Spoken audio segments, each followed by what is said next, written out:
How do you determine whether or not to take a salary, a large salary, or take a smaller salary with equity in something? How do you determine that? How does Steve Stoute determine that? So I'm in the music business. Yes. I went through something. Yeah. Okay. If you don't mind me telling you the story. I would love to hear it. I'm working at the record company. I'm at Interscope. I went from Sony, I went to Interscope. My salary is $2.5 million a year. I'm 27 years old. I'm doing well by anybody's standards. Yeah. Better than well. Yeah. Right? Making money, more money than football players back then so in 97. Yeah. Okay? For sure. This opportunity comes along where I see, Men in Black happens, the agency that put the glasses in product placement for Will Smith. Oops, sorry. The agency that did that, I wanted to work with them because I've never met an agency before. I'm like, damn, Will Smith wore these glasses. The glasses went crazy, and everybody thinks that was an accident. I could do that shit every single day. I know exactly who the people are that should be touching these products in order to create, an opportunity to sell more of that product. I spent time with that agency. The guy made me an offer. I'll give you 25% of the agency and $150,000 salary if you come here. So I'm going to leave the record business. $2.5 million. All of the perks that come along with it. Who you are, the rooms you walk in, everything that comes with that. To go work in an agency where I don't know anybody. I really don't even know the business. I just know that one aspect of the business. And I'm like, if I don't make that bet on myself now, and I'm 28 years old, 29 years old, when would I ever do it? When I have a family, when I have kids? I'll never make that bet. Right. I made that bet. We sold that agency within 2 years for $190 million. I was rich as fuck at 31. Yeah. I was 31 years old. Wow. Doing it at an extremely high level.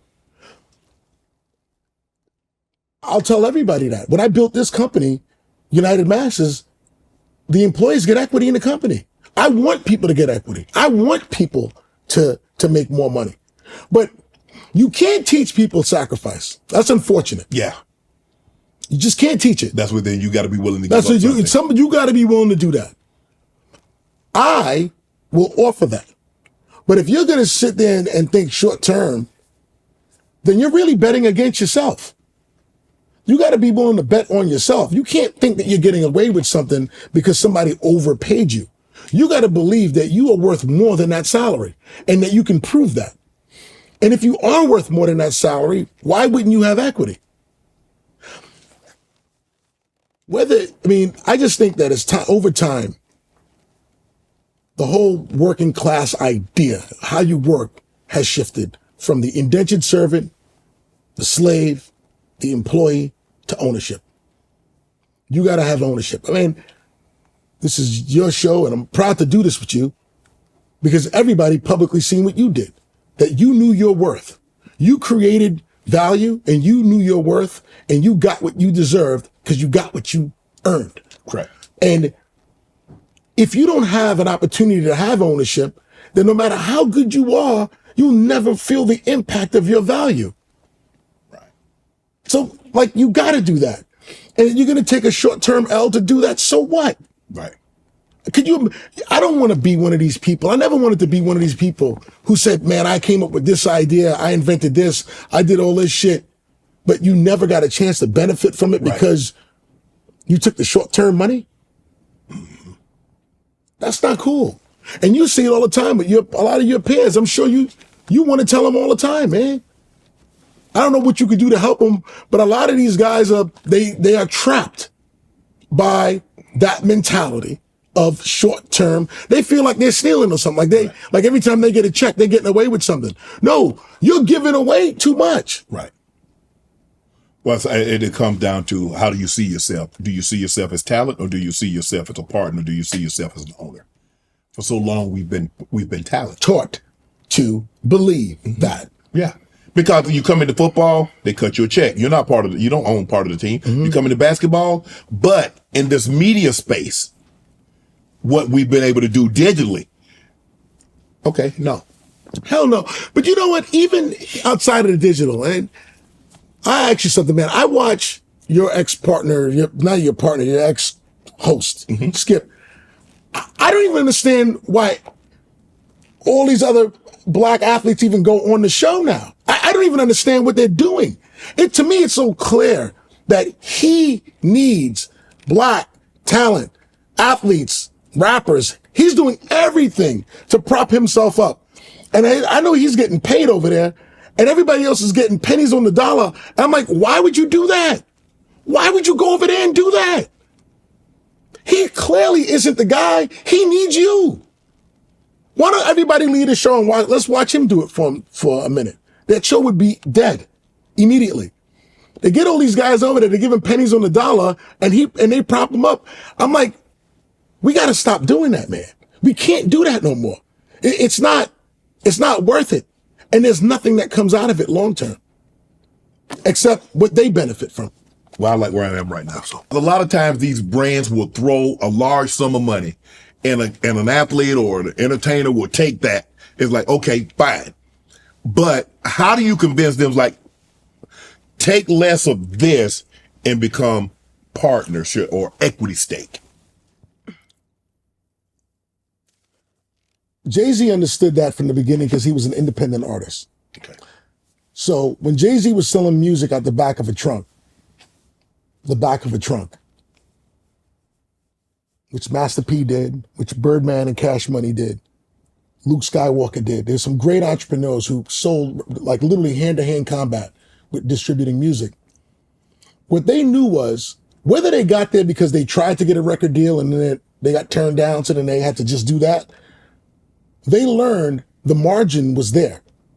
That was the first time you got a chance to look under the hood and realize, wait a minute, this thing that cost me, $1 to make, that I could sell for $16, all that money right there, that's mine.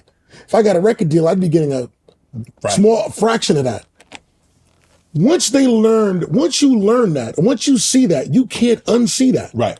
So betting on yourself becomes the right thing to do because that's where the margin is. When I started United Masters, the whole point of building this company, our music company, was that I felt like artists should be independent. They should keep a lion's share of the money. They shouldn't give away their name and likeness because they got money when they was 18 years old or their first record deal.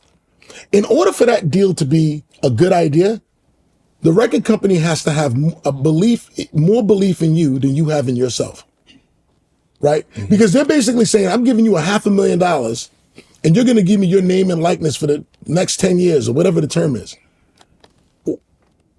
You didn't even get a chance to find out what it's worth on your own. Right. Being independent, there was a period of time where it was hard to be independent. When those guys did it, not everybody was built for that. But today, while music is being distributed between Apple and Spotify, and you have a platform like United Masters that you can go through and put your music out and get it distributed everywhere, why would you not do that versus going to get a record deal, getting some money, but sacrificing, giving away all the upside for a short-term check? It just don't make no sense. But Steve, is it a case of I've always wanted a record deal. I've always wanted to work with a record company. Yeah, it is that. By the way, 2 Chainz had the same argument with me years ago. He goes, you don't understand. I'm like, that's the dream. Well, the fact of the matter is, part of the dream is to get paid. That is not how you get paid. You're not going to get paid that way.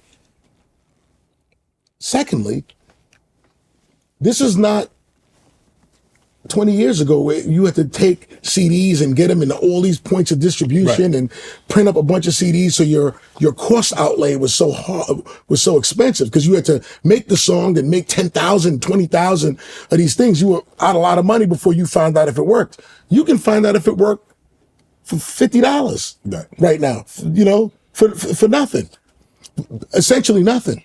The cost of recording has gone down. You can sign up to a platform like ours for $60, put all the music out you want, and you find out if you ever hit. At least do that to find out if you want to make that decision. And then you have leverage when you make that decision later. Man, maybe I will get a record deal. But you already got a hit. So now they can't sit and tell you, Well, we're betting on you. No. No. You know I got a hit. Right. I already bet on me. I already bet on me. So come correct. You mentioned that Jay-Z, when he partnered with Reebok, and we see Travis Scott now with Nike. I think M had something with Nike. You see Jack Harlow's with New Balance. 50 was G-Unit, had something with Reebok. Yeah. Now you see the culture, as you spoke about, and you believe the influence that it had with brands. You see a lot more of that. Yeah. I started that. That's what I'm saying. You the godfather. No. Started that. Everybody knows that. That's you. That's me. Oh. That's called corporate America. I'm going to introduce you to this thing called hip hop. Okay. And the music and the culture and everything that it represents can help you.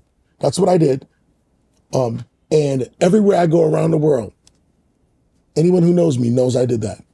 I feel great about that. Right. I own it not. I still do believe that we should be way more protective of who we give that to. Right. Because you don't want to give it to people, again, that's not your partner who's going to invest in it to further it versus see what they could take from it. Right. Just for short-term gain. You don't want to give it away for that. I don't think it's worth it. Want to join Club Shay Shay? Become an official member by hitting that subscribe button, where you never know who's going to be joining us for drinks and conversation. Don't be late to the party, because you know we like to do something before two something.